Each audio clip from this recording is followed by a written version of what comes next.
Well, Bo is my constant companion, and if ever there is an example of unconditional love, it's a dog.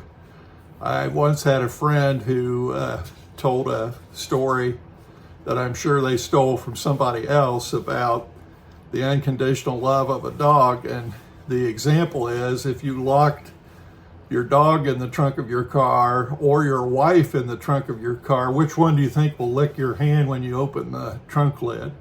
That's unconditional love. Well, that's what I feel about little Bo, my constant companion and buddy. He is with me wherever I go, whatever I do. In fact, he's sitting at my feet right now while I shoot this video, and he may correct me if I say anything wrong or a little too embarrassing. This painting today in pastel is probably one of the best works that I've done, and I am really happy with how it turned out. The secret was the paper, I believe. I think that made an immense difference using Clairfontaine Pastelmat. I was amazed at how smooth the paper was and really questioned whether it could handle the layers of pastel, and was just amazed. It does not have a sandy grit to it like Uart paper, which also is very good. But because of that, I laid in each of the layers very lightly, afraid that I wasn't going to be able to get as many layers with this paper. And that probably helped the outcome of the painting, because I went very light touches on the initial layers and had room to put more on, but it turns out that paper could have handled anything. It is wonderful. I think it may be my new favorite.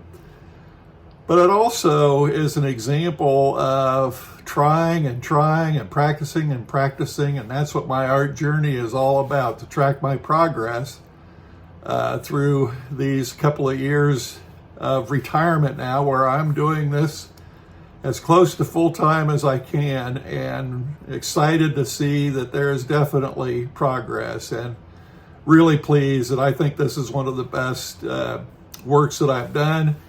My next challenge and goal is human portraits, because I am so weak and so poor and have done things very laughable when it comes to practicing and trying portraits. I may link to the video of the huge struggles that I had doing our granddaughter Starlight's portrait, including a part where I just bust out laughing with the comments of family who definitely are not big on compliments.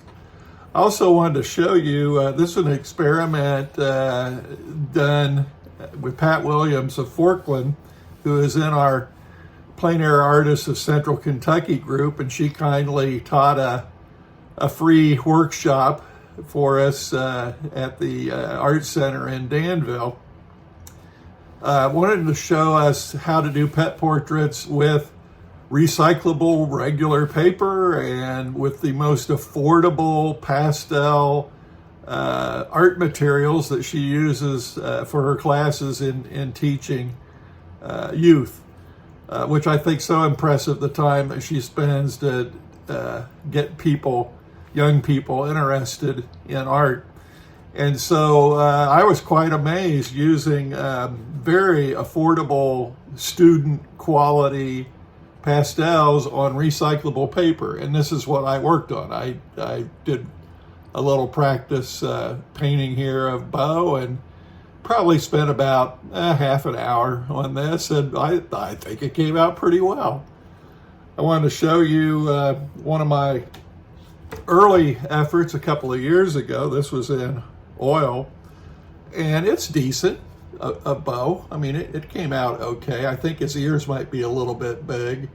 But boy, talk about satellite dishes for ears. No wonder he can hear so well. And again, the lesson learned here is the quality of pastels do matter, but you can get by for sketching and practice with very affordable pastels on regular paper. However, my work is intended to sell, and I want archival materials where it won't fade, where it'll last for a long, long time, and that's why I use high quality pastels and high quality paper. And the Clairfontaine Pastelmat is not cheap, but it's not as expensive as canvas or oil supplies, so there's some trade-off there.